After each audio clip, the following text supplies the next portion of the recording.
Alô, olá, alô, vai tudo bem? Bem-vindos ao Café com Crime, o podcast onde você pode ser o aficionado por crimes reais que você é, sem julgamentos. Eu sou a Esté Zorubi e hoje vamos falar de um serial killer que, na falta de um apelido, ele tem 3.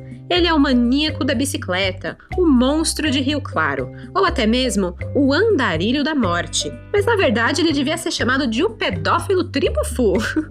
Gente, vocês usam essa palavra ainda? É tipo muito coisa da minha avó, né? Mas enfim, esse cara, ele atacava criancinhas e era maltrapilho, sujão da rua mesmo, sabe? O seu nome verdadeiro é Laerte Patrocínio Orpinelli, e ele cometeu seus crimes entre o início da década de 70 e o final da década de 90. Ou seja, o cara ficou por aí durante uns 30 anos abusando e matando crianças. Foram no mínimo 10, mas dizem que esse número pode chegar até 100. Esse caso foi uma indicação de vários crimezeiros, muito pedido aqui no Café com Crime. Quem indicou foi @FeElias, André Dias, Leelan _Madox, Dre _Artes _ Carol Nascoli, José Henrique RDS, Pri _Pri, Ana.Claus Siqueira, K._Camargo, Mariri Rocha, Araújo _Já e Chela __. A Chela, por sinal, comentou que até hoje muita gente tem medo de ir no Horto Florestal da cidade, lá de Rio Claro, porque diz que vê fantasmas, entre outras coisitas más. Eita, logo mais vocês vão entender o porquê. Muito obrigada a todos que enviaram essa sugestão de caso e espero que vocês gostem do episódio.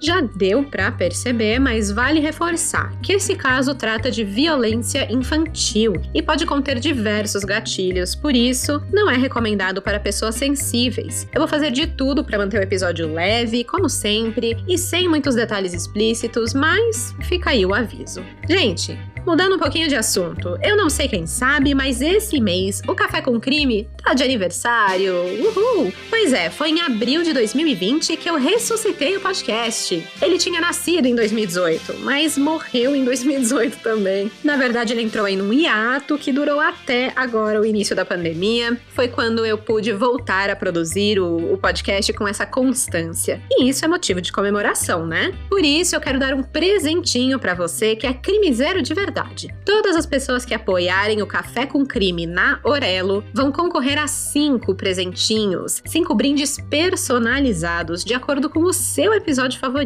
E é fácil de ganhar. É só realizar um apoio na Orelo, agora em abril, pode ser em qualquer valor, qualquer categoria, que você automaticamente já está concorrendo ao seu presente personalizado. Você tem até dia 30 para se tornar um apoiador oficial. E aí, no dia 1º de maio, vou realizar o sorteio do brinde. Isso vale para apoiadores recorrentes também, tá bom? Quem já apoia também vai concorrer. Então, se você ainda não conhece a Orelo, é uma plataforma de áudio que paga os podcasters por play e ainda deixa a gente criar essa comunidade de apoios por lá. Quem é apoiador tem acesso a episódios exclusivos que ficam disponíveis lá na plataforma e ainda existe a possibilidade de você entrar para o grupo do WhatsApp dos crimezeiros. Com apoios a partir de R$10, você pode se juntar a nós no grupo do Zap, papear sobre crimes, sobre a vida, com outros crimezeiros. É só coisa boa. Então, apoie o podcast e faça a Dona Café aqui feliz. Feliz demais. Mas é isso, gente. Chegou a hora de começar a história desse crime tão esperado. Bora começar do começo?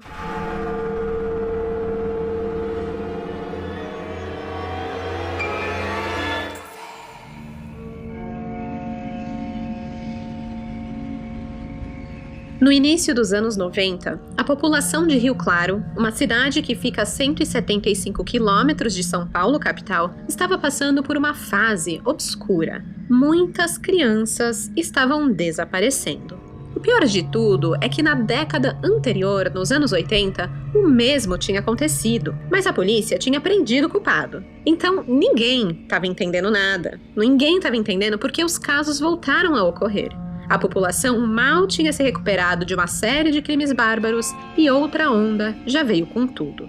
Nessa primeira onda, dos anos 80, um homem chamado Francisco Demarco, mais conhecido como Chico Vidraceiro, havia sido preso, acusado de matar 4 crianças nos anos anteriores. 2 engraxates, um guardador de carros e uma menina. Os corpos das crianças foram encontrados enterrados no Horto Florestal de Rio Claro. Desde 1984, Chico Vidraceiro estava na cadeia, cumprindo uma pena de 70 anos pelos homicídios. Mesmo assim, quando crianças começaram a desaparecer na década de 90, a população de Rio Claro logo atribuiu as mortes ao Chico Vidraceiro. O delegado que trabalhou no caso chegou a ir ao presídio onde Chico estava preso, na expectativa de não encontrá-lo lá. Ele achou que o Chico tinha fugido e por isso os crimes voltaram a acontecer. Mas o delegado foi surpreendido porque Chico ainda estava preso, estava lá, isolado da sociedade. Ao ver o espanto do delegado, Francisco olhou bem para ele e afirmou que sabia que em algum momento alguém viria procurar por ele, pois ele sabia que aquelas crianças continuariam morrendo, já que ele era inocente. O Chico Vidraceiro negava ter matado as 4 crianças nos anos 80, mas a polícia tinha provas que diziam o contrário. Então, seguindo a lógica, o delegado começou a achar que tinha alguém imitando os crimes de Chico Vidraceiro, um assassino imitador.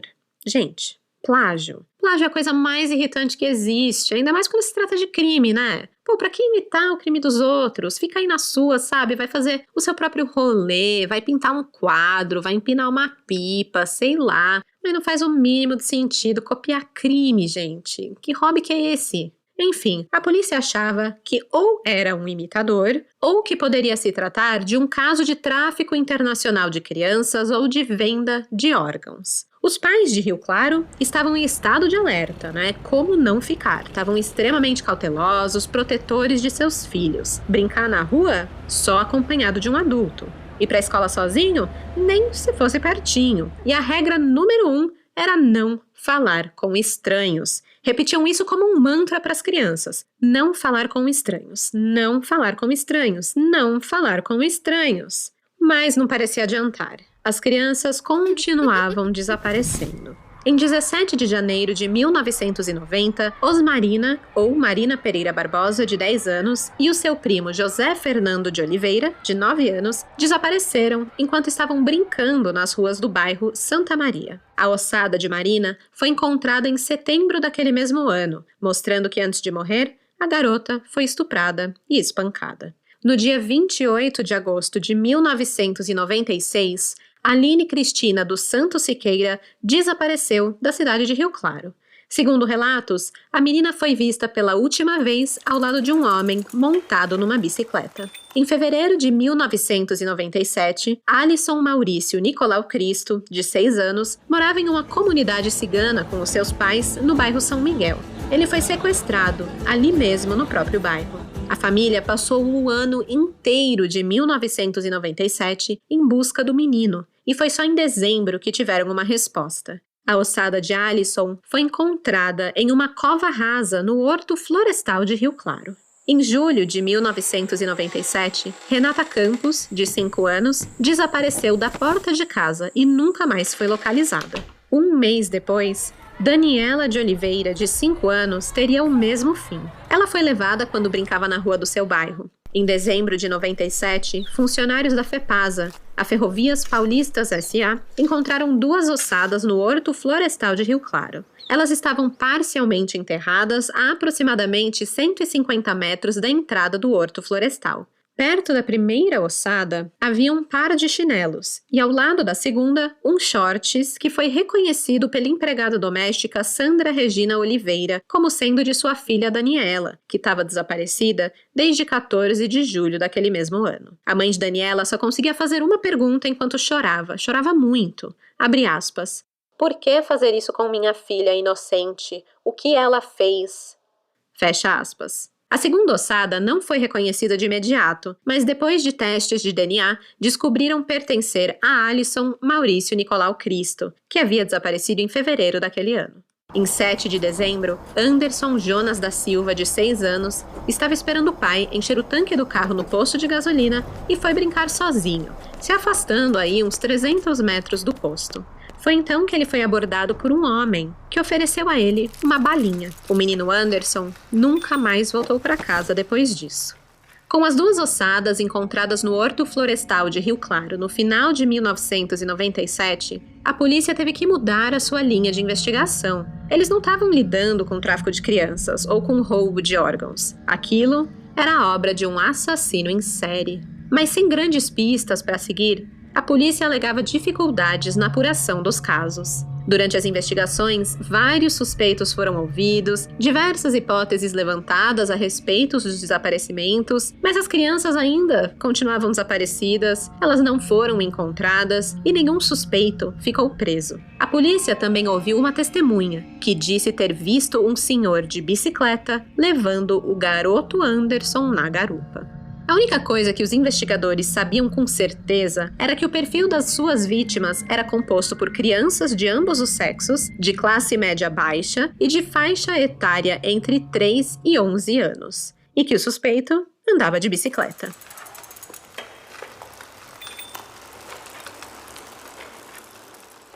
Da bicicleta. 2 vítimas foram comprovadas em 4 cidades do interior, a maioria em Rio Claro. Com a notícia bombástica se espalhando por Rio Claro e apavorando ainda mais os habitantes da cidade, alguns músicos resolveram agir. Ainda em dezembro de 1997, bandas da cidade lançaram uma campanha para chamar a atenção da população e da polícia para o desaparecimento de crianças da periferia da cidade. Os organizadores da campanha, da banda Fulanos de Tal, planejaram um grande show de rock, pagode e música sertaneja para o início de 1998. Com os recursos arrecadados, queriam fazer cartazes com as fotos das crianças para distribuir pelo país todo. Também programaram uma passeata na cidade para cobrar uma ação mais efetiva da Polícia Civil.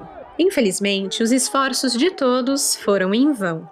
Em 26 de maio de 1998, Edson Silva de Carvalho, de 11 anos, desapareceu da cidade de Monte Alto, a 2 horas de Rio Claro. O seu corpo foi encontrado tempos depois em avançado estado de decomposição em uma casa abandonada. Houve tentativa de violência sexual e espancamento antes da morte. Pelas características do crime, a polícia entendeu que o pior havia acontecido. O assassino em série de Rio Claro, talvez na tentativa de se esquivar de toda a atenção que a cidade dava aos seus crimes, havia expandido os seus ataques para outras regiões. Quem estaria seguro agora? Ou melhor, onde seria seguro para as crianças do interior paulista?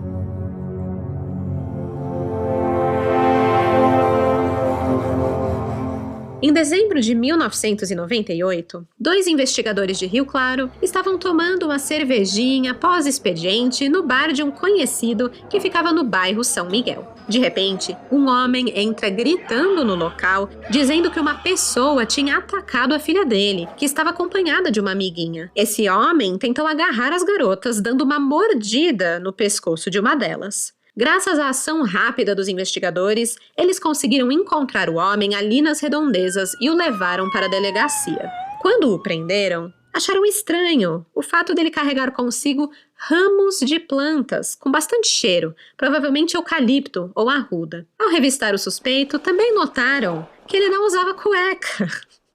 Gente, usem cueca, cara. Não custa nada, sabe? É muito desconfortável ficar sem roupa de baixo, não dá. Acho que isso é um pouco de intimidade demais para um podcast de crime, né? Desculpa. Mas usem cueca. O homem também amarrava a calça com um cordão de rodar peão. O que só piora as coisas, gente. Porque imagina se esse cordão estoura, ou se ele cai, ou enfim. Aí a calça do moço vai cair, ele não vai estar de cueca. Eu tô desesperada. Ai, gente, não dá, cara. Mas, guardem essa informação porque elas são relevantes, tá? O galho de folhas com cheiro forte e o barbante de peão amarrando a calça desse sujeito. Na delegacia, um boletim de ocorrência foi aberto, mas o delegado de plantão julgou que o ataque não foi nada muito grave e liberou o suspeito. Esse cara não devia ser pai, né? Pra achar que agarrar e morder o pescoço de uma menina não é grave. Mas foi isso. O homem foi liberado e foi para casa. Embora parecesse que o caso estava encerrado, os investigadores que estavam no bar e prenderam o suspeito contaram sobre esse estranho ocorrido para uma outra colega de trabalho, a delegada Sueli Isler. Ela atuava no departamento de entorpecentes e pouco tinha a fazer em relação ao caso, mas algo não bateu bem para ela nessa história toda. E olha, gente, eu só queria dizer que, graças a Deus, os investigadores foram fofoqueiros. Que bom que eles contaram o babado do caso estranho da noite anterior para essa colega de trabalho. Porque se não fosse isso, talvez o maníaco da bicicleta nunca teria sido pego. Acontece que a delegada Sueli não ouviu essa fofoca só como uma curiosidade, sabe? Do tipo, ai, nossa, que bizarro isso, hein, colegas, hahaha. Não. Ela sentiu algo muito mais forte, mais profundo. Ela sabia que na cidade estava uma onda de sumiço e morte de crianças. E o ataque daquela noite parecia ser relevante nesse cenário, nesse momento obscuro que Rio Claro estava vivendo. Vai que esse cara é o responsável. Vai que ele é o autor desconhecido de tantos crimes. A delegada Sueli era mãe. E como mãe, mulher e profissional, ela sentia que esse suspeito era o matador das crianças. Até porque o bairro onde esse ataque aconteceu, São Miguel, era o bairro onde uma das vítimas tinha desaparecido, o Alisson. A delegada levou o boletim de ocorrência feito naquela noite e retirou dali algumas informações importantíssimas. Primeiro, o nome do suspeito era Laerte Patrocínio Orpinelli. Segundo, o endereço da sua residência. Com isso em mãos, a delegada Sueli mandou os investigadores ao endereço em busca de Laerte. E adivinha só? Era a apenas 2 quadras do Horto Florestal, local da desova de 2 corpos. Os investigadores bateram à porta da casa, localizada no endereço fornecido no BO, e foram atendidos por uma mulher chamada Sidney. Ela avisou que Laerte só ia para aquela casa de vez em quando, que ela conheceu o homem em 1983, quando trabalhava na Rádio Clube de Rio Claro. Laerte tinha arrumado um emprego lá e Sidney acabou tendo ali um envolvimento amoroso com ele, mas não tinha mais nada, e era isso. Ela ainda contou que na noite anterior, Laerte tinha ido até a casa dela, dizendo que a polícia estava atrás dele, pegou os seus pertences e foi embora. Sem mais. Apesar da frustração de não encontrarem o Laerte ali, os investigadores tiraram muitas informações da tal Sidney, como o fato da família de Laerte ser de Araras e um pequeno histórico da sua vida. Mesmo com alguns detalhes em mãos, o delegado responsável pelo caso não levou a investigação em frente. E Sueli não tinha permissão para investigar, já que era do departamento de entorpecentes, né? Não tinha nada a ver com aquela situação. Com isso, Laerte sumiu. E o caso do ataque a essas 2 meninas, no bairro São Miguel, ficou por isso mesmo. Mas o crime contra crianças no interior de São Paulo não pararam. 4 meses depois, mais uma menina desapareceu. Em 25 de abril de 1999, Crislaine dos Santos Barbosa, de 3 anos, foi raptada em Pirassununga. A cidade fica a 1 hora de Rio Claro. Naquela noite, a mãe de Crislaine deixou a menina dormindo no sofá da sala, encostou a porta e saiu de casa por um curto período de tempo. Mas quando voltou, Crislaine já havia sumido. Nos meses seguintes ao desaparecimento, foi encontrado uma ossada compatível com a de Crislaine em um canavial, nos fundos de um motel. Em 21 de novembro de 1999, Jéssica Alves Martins, de 9 anos, foi raptada na cidade de Franca, a aproximadamente 3 horas de Rio Claro. 2 dias depois, o corpo de Jéssica foi encontrado, com sinais de estupro e estrangulamento.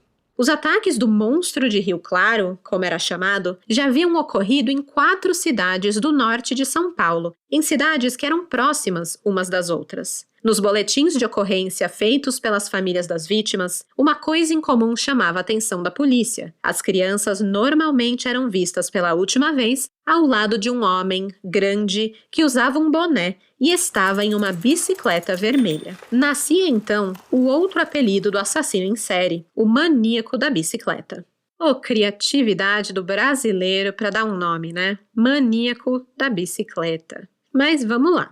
Eu fico aqui pensando, falando nesse nome, eu lembrei do Homem do Saco, né? Porque quando eu era criança, pelo menos, a minha mãe contava a história do Homem do Saco, que carregava as crianças malcriadas embora. E o pior é que no quarteirão da minha casa tinha um homem em situação de rua que guardava todos os pertences dele dentro de um desses sacos pretos de lixo. E vira e mexe, eu tinha que passar por ele, né? E eu sempre imaginei que ele fosse o Homem do Saco. Pra mim era tipo...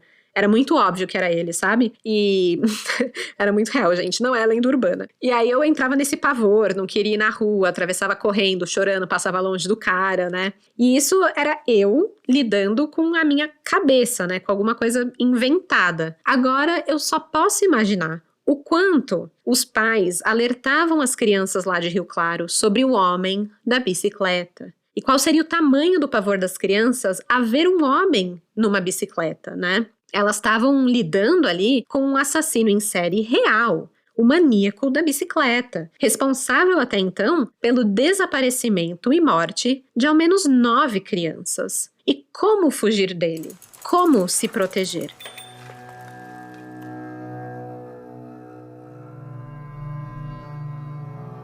No ano 2000, a delegada Sueli Isler saiu do departamento de entorpecentes, onde trabalhava, e assumiu o 1º distrito policial. Finalmente, nessa posição, ela recebeu a permissão para se dedicar ao caso das crianças desaparecidas na região de Rio Claro. E ela sabia exatamente por onde começar.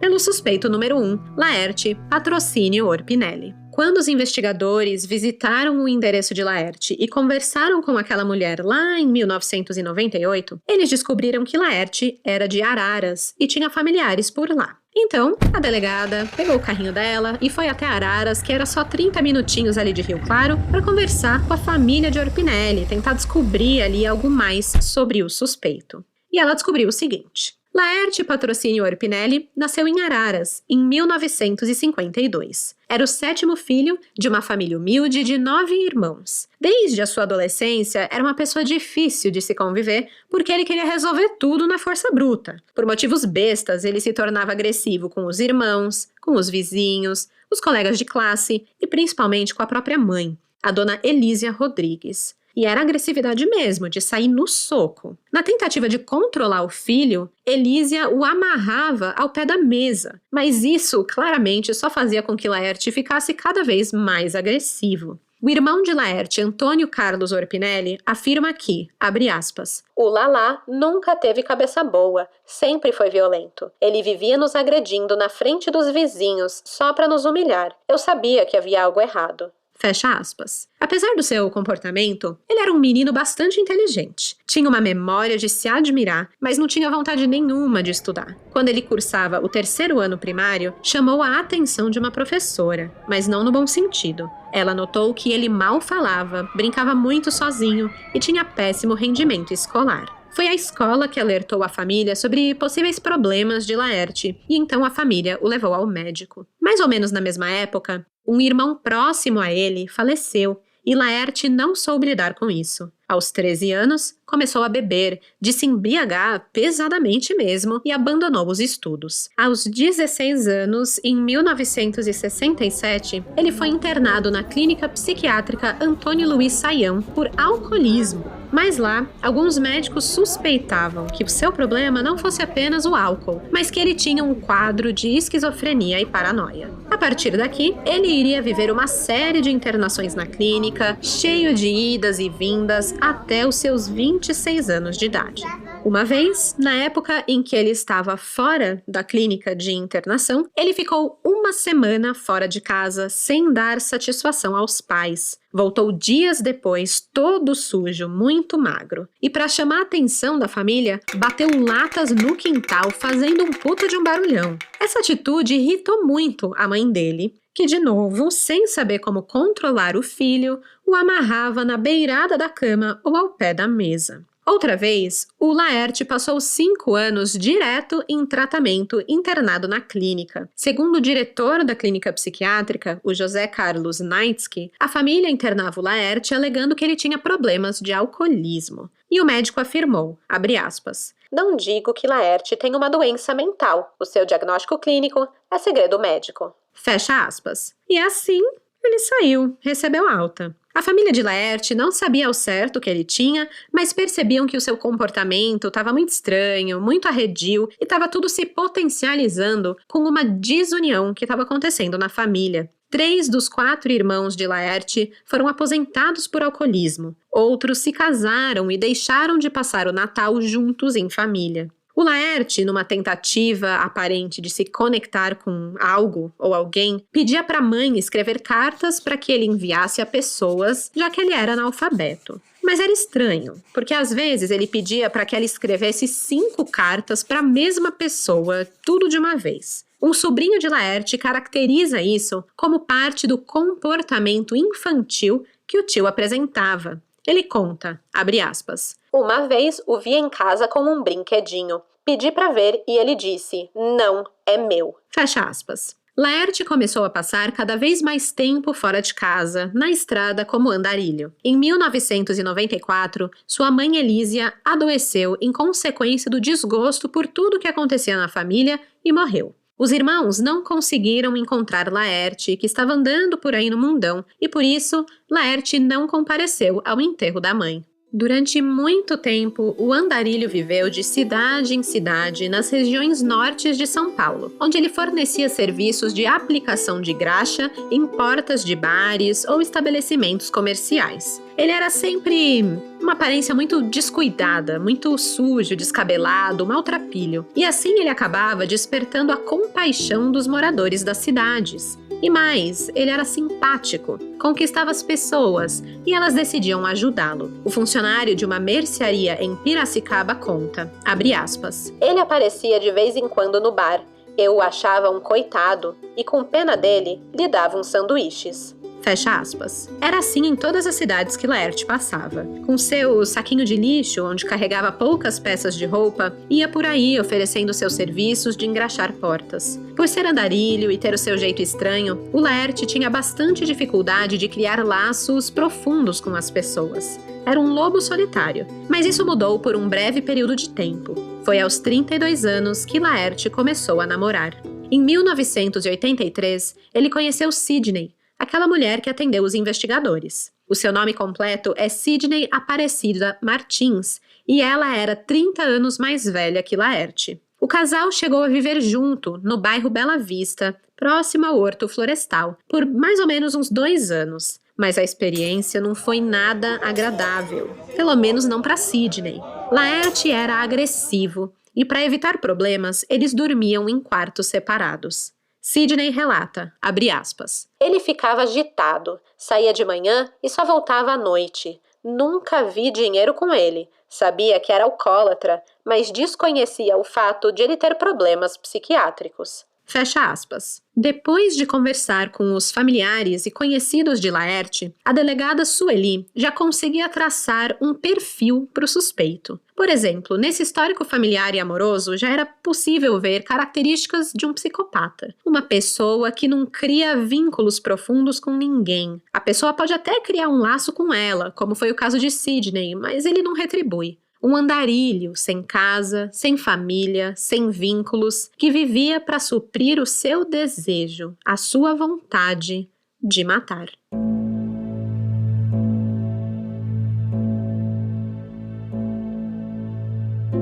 A delegada Sueli relatou as informações obtidas pelos familiares e conhecidos de Laerte. Também divulgou o nome e o retrato falado dele a delegacias regionais, além de jornais e outros meios de comunicação. Dessa forma, toda a região do norte do estado de São Paulo estava alerta acerca do suspeito. A delegada já esperava que ele fosse fugir e traçou uma possível rota que ele poderia fazer como andarilho. Foi por isso que, ao receber uma denúncia anônima que dizia que o suspeito estava viajando de Casa Branca para Leme, a sua equipe estava pronta para agir. Com o apoio da polícia militar, Laerte foi preso em 13 de janeiro de 2000 em Leme, a 40 minutos de Rio Claro. A sua rota como andarilho tinha começado dias antes em Itu. Lá ele procurou um lugar para passar a noite, escolhendo o albergue noturno de Itu, um lugar onde se hospedavam pessoas em situação de rua. Ele ficou ali durante 3 noites e então seguiu viagem para Leme. Foi no albergue que alguém o reconheceu e fez a denúncia para a polícia. Assim, a polícia militar já estava aguardando por Laerte em um posto de gasolina de Leme, e quando ele chegou, não teve nem chance. Foi preso aos 48 anos de idade, sem oferecer resistência. Ao ser revistado, a polícia confiscou do bolso da calça um peão de rodar, brinquedo de criança, e, é claro, o barbante do peão também. Gente, aí vai que nessa hora você tá ali checando os bolsos do cara, aí você puxa ali o cordão cai e pá, sem cueca. Isso é horrível, cara. De novo, sem cueca. A não ser que seja tipo um fetiche dele, né? De ser visto assim, tipo, ops, foi sem querer. Só que na verdade não foi sem querer, foi planejado.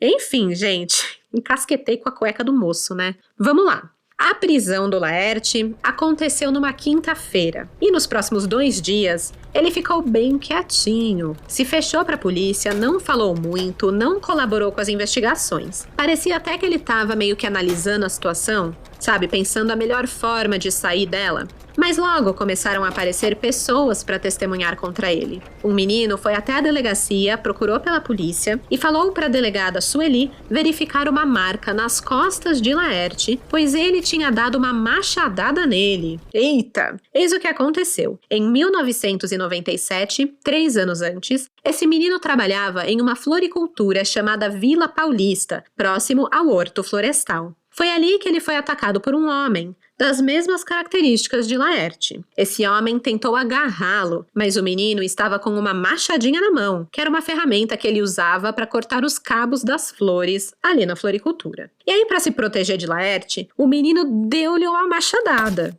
E o Laerte foi embora e o menino sobreviveu. Mas esse relato ainda não era suficiente para incriminar Laerte de todos os outros casos.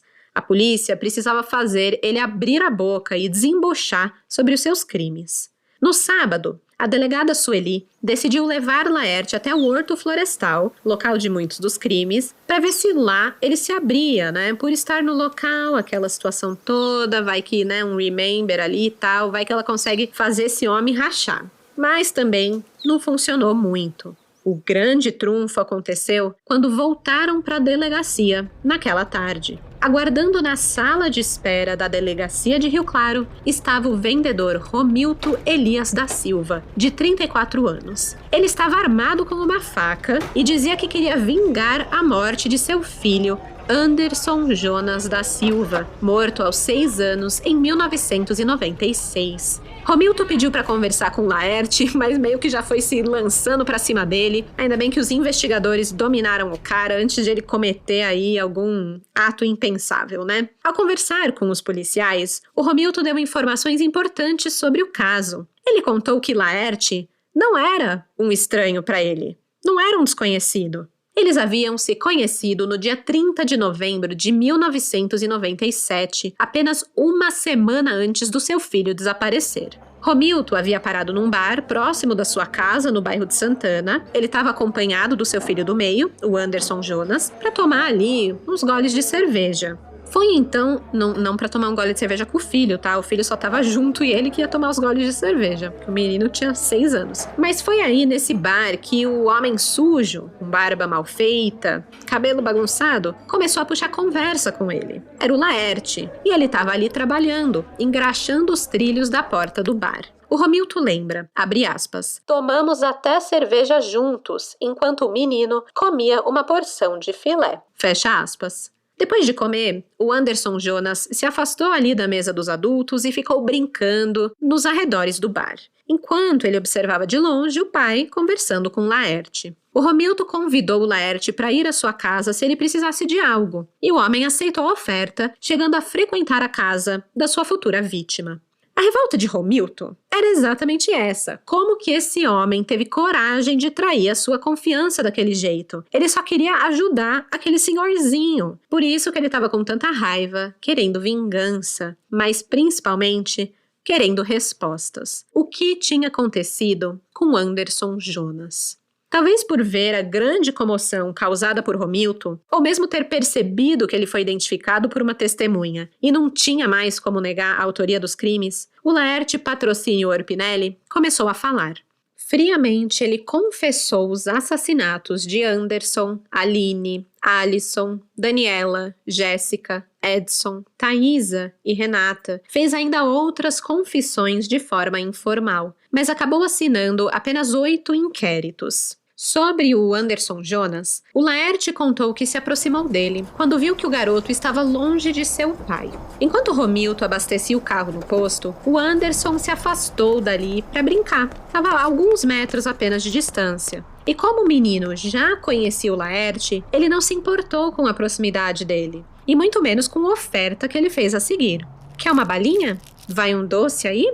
O Anderson aceitou na hora. Em seguida, o Laerte o convidou para dar uma volta em sua bicicleta. E de novo, o Anderson aceitou, pois ele não era um desconhecido, era amigo de seu pai. Sobre os primos Osmarina Pereira Barbosa e José Fernando de Oliveira, que desapareceram em 1990, Laerte conta que matou primeiro a menina. Ele levou os dois para um canavial, na promessa que estavam a caminho da sua casa para buscar mais doces, e lá, no meio do nada, amarrou José Fernando e abusou sexualmente de Osmarina, a matando em seguida. Depois foi até José Fernando e o espancou até a morte, acrescentando o detalhe de que José demorou mais para morrer do que a prima.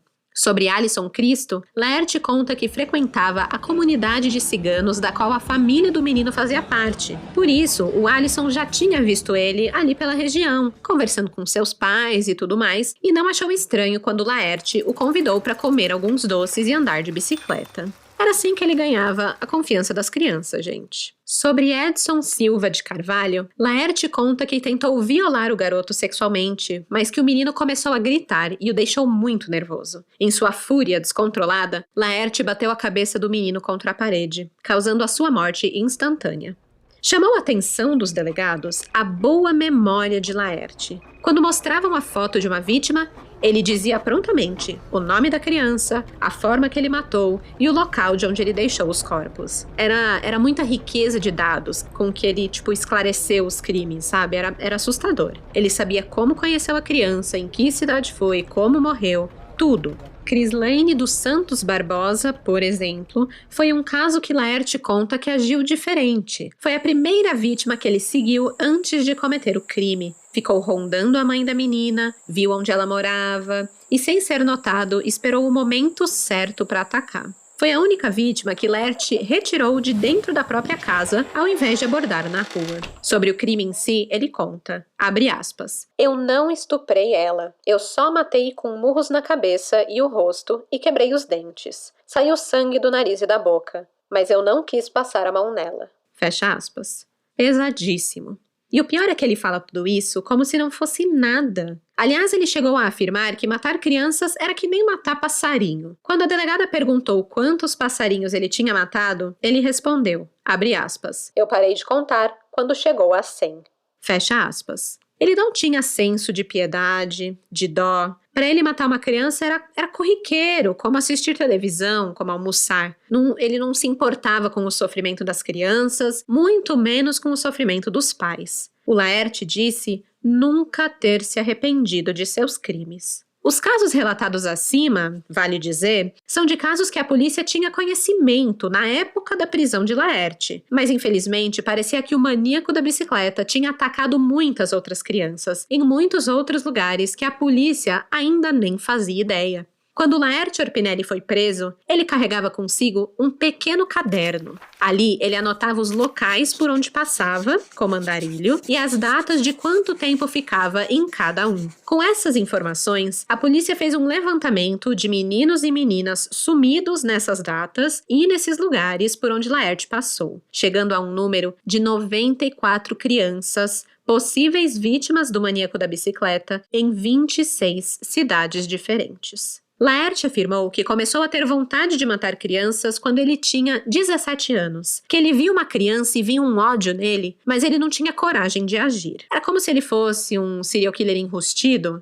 ainda estava dentro dele, mas ele não conseguia pôr em prática. Ele segurou essa vontade até 1970, até que não aguentou mais e começou a matar. O maníaco da bicicleta afirmou que começou a matar crianças 3 anos depois de sair da clínica psiquiátrica. De acordo com ele, o seu primeiro crime aconteceu em Bauru, na década de 70. Ao cruzar as informações, acredita-se que a primeira vítima de Laerte Orpinelli tenha sido Mara Lúcia. O caso Mara Lúcia é considerado um dos mais chocantes e simbólicos da história de Bauru. A menina, de 9 anos, foi encontrada com marcas de abuso sexual, violência física e estrangulamento aos fundos de uma casa em construção, na rua Professor José Ranieri. O crime prescreveu em 1991, sem solução, até Laerte ser preso em 2000. 30 anos depois. 3 décadas, gente, não é pouca coisa. É um tempo considerável para um homem ficar solto, cometendo crimes bárbaros,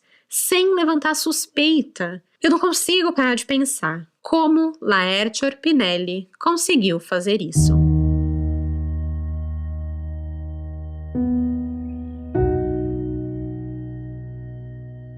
Laerte tinha sua forma própria de agir. Ele era muito cauteloso, observador e extremamente manipulador. Enquanto trabalhava passando graxa nos trilhos das portas de ferros de bares e comércios, Laerte ficava de olho na movimentação na cidade. Estava ali procurando vítimas que costumavam brincar longe de seus pais ou responsáveis. Ele se fazia de amigo dos pais, da possível vítima, e depois convencia a criança a segui-lo. Ele tratava bem as crianças, criava uma intimidade, porque, afinal das contas, ele estava ali trabalhando em locais comerciais onde essas crianças se sentiam à vontade, né? Lugares que essas crianças conheciam, se sentiam protegidas e, assim, baixavam a guarda perto dele. Para dar um empurrãozinho a mais, ele oferecia balas, oferecia doces, tudo de forma muito gentil, e prometia mais doces ainda quando chegassem à sua casa. Ele então dava carona à criança em sua bicicleta vermelha e os guiava à morte. Não eram crimes impulsivos, mas planejados com antecedência. De acordo com Laerte, nada tinha saído errado. Nunca tinha errado. E ele sabia que a polícia poderia chegar nele um dia, mas ele não se importava. É assustador o quanto ele conseguia manipular, não só as crianças, mas todos ao seu redor, incluindo os adultos que sentiam dó dele, queriam ajudar ele e convidavam ele para suas próprias casas. E assim ele conseguia o seu objetivo, se aproximar das suas vítimas. Uma vez que Laerte estava a sós com a criança, ele se transformava. Todo esse moço gentil, digno de dó, cabisbaixo e humilde, isso tudo sumia. Ele virava um homem grande, possesso de raiva, atacava com brutalidade as vítimas, violentava as crianças e por fim as matava. Laerte conta, abre aspas, "Quem não se comportava, eu matava no soco, mas se a criança obedecia, eu só estrangulava." Fecha aspas. Esse estrangulamento era causado por um barbante de peão. Pois é, eu falei que essa informação da corda do peão como cinto ali na calça era importante, pois era a arma do crime, o objeto usado para estrangular as crianças. E lembra dos ramos de plantas que os investigadores notaram que ele carregava no dia que atacou as 2 crianças no bairro, em São Miguel? Pois se liga, depois de matar as crianças, ele deixava os corpos expostos ou em covas rasas, e aí para que o odor do corpo em decomposição não chamasse a atenção de pessoas que estavam passando ali pelo local, ele colocava essas folhas de eucalipto ou arruda por cima dos corpos para disfarçar o cheiro. Então pensa aqui comigo, aquela noite que ele atacou as 2 garotas, mordeu o pescoço de uma, ele estava pronto para matar. Ele estava com o seu barbante de peão na calça e os ramos de plantas em mãos. Graças a Deus, o pai estava alerta, estava atento e gritou por socorro. E os investigadores foram atrás de Laerte, né? O prendendo naquele dia e salvando assim a vida de 2 meninas. Agora, para a próxima pergunta mais importante de qualquer caso. Por quê? Por que tudo isso? Qual o motivo que Laerte Orpinelli tinha para cometer todos esses crimes brutais? Quando foi interrogado, Laerte afirmou ser influenciado por um espírito maligno que o fazia a todo custo perseguir e matar crianças. Chegou a afirmar que bebia o sangue de alguma das vítimas mortas. Mas ao mesmo tempo que dizia sobre influências malignas e espirituais, Laerte atribuía os crimes ao seu alcoolismo, alegando que quando tomava umas, ficava fora de si. Durante o interrogatório, Laerte afirmou, abre aspas, quando bebo, incorporo o Satã, fico nervoso e sinto esse desejo, sinto prazer em vê-las aterrorizadas. Fecha aspas. Ou seja, né? Primeiro culpa o demo. É fácil demais culpar o demo pelas merdas que você faz, né? Depois, culpa o álcool. E aí, finalmente, revela que é pedófilo. Sente prazer ao ver crianças aterrorizadas. Em uma entrevista que Laerte cedeu para a revista Isto É, ele afirmou, abre aspas, eu gosto de ver o corpinho delas, gosto da beleza que elas têm, gosto de um jeito diferente, sexual. Eu vejo crianças e me dá vontade de fazer desordens. Fecha aspas. Laerte afirmava que só tinha prazer sexual se matava. Ele não chegava a estuprar no sentido de pênis, vagina, pênis, ânus, mas ele se masturbava enquanto cometia o assassinato e violava as vítimas com os dedos e assim sentia prazer. E de novo, Laerte fala tudo isso numa boa, na maior frieza. O que só revela sua personalidade psicopata, pedófila. E quem diz isso é o médico dele. Ele foi diagnosticado com psicopatia mesmo. E era isso que dava a ele essa capacidade de mudar de personalidade do nada, às vezes sendo violento, agressivo, um monstro, e às vezes sendo gentil. Ele sabia muito bem ler as situações e, quando convinha para ele, dizia que era tomado por forças ocultas, às vezes querendo pagar de quem tinha algum distúrbio psicológico para se livrar da pena. Mas não teve livramento para ele. Laerte foi a júri em 2001 e 2008, sendo condenado a um total de 100 anos de prisão por raptar, abusar sexualmente e assassinar pelo menos 10 crianças. Ele pegou 68 anos pelos crimes cometidos em Rio Claro e 32 anos pelos crimes em Franca. Por falta de provas, mesmo depois de ter confessado, Laerte Orpinelli foi inocentado de alguns casos, como o caso de Crislaine, ocorrido em Pirassununga. Laerte Patrocínio Orpinelli ficou preso durante 13 anos até sua morte aos 60 anos de idade. Em janeiro de 2013, foi encontrado morto pelos carcereiros da penitenciária de Iaras. De acordo com a secretária de Administração Penitenciária, ele morreu de causas naturais, devido ao histórico de diabetes e hipertensão. Laerte foi enterrado na manhã de 3 de janeiro de 2013, no cemitério municipal de Araras.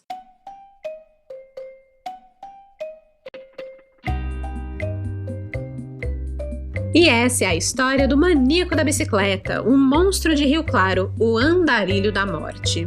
Ou, se quiserem um apelido mais apropriado, o pedófilo Tribufu. Até hoje, a polícia não encontrou os corpos de todas as vítimas de Laerte, ou ao menos conseguiu definir ao certo a quantidade real de vítimas do assassino. E um fato interessante, Laerte chegou a confessar a morte das 4 crianças de Rio Claro que ocorreram nos anos 80, crimes que colocaram o Chico Vidraceiro na prisão. O Chico sempre manteve a sua inocência, mas continuou preso por esses crimes mesmo assim. Mas aí já é outro caso para uma discussão em outro episódio e que precisaria de outra investigação para eu realmente entender o que aconteceu no caso do Francisco Demarco, o Chico Vidraceiro. Mas para esse episódio ficamos por aqui. Amanhã eu vou colocar no Instagram, o @cafécomcrime, as fotos relacionadas ao caso. Tanto fotos do Laerte como das vítimas, das crianças, da delegada super heroína, a Sueli Isler. Que mulher, hein? Esse caso só teve um desfecho por conta dela. Então vamos lá no Instagram para prestigiar, comentar sobre o caso e deixar aquela curtida. Até a outra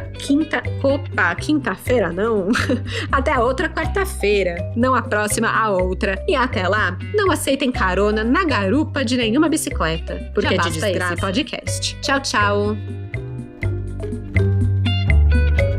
Esse episódio foi escrito, produzido e apresentado por mim, Stephanie Zorbi, com edição de áudio de Luigi Calistrato. As fontes usadas nesse episódio foram Minha Melhor Amiga, Wikipédia, jornais G1, Jornal do Comércio, Tribuna da Imprensa e Folha de São Paulo, as revistas Isto É, Veja, Época e Manchete e o episódio 8 do documentário Investigação Criminal.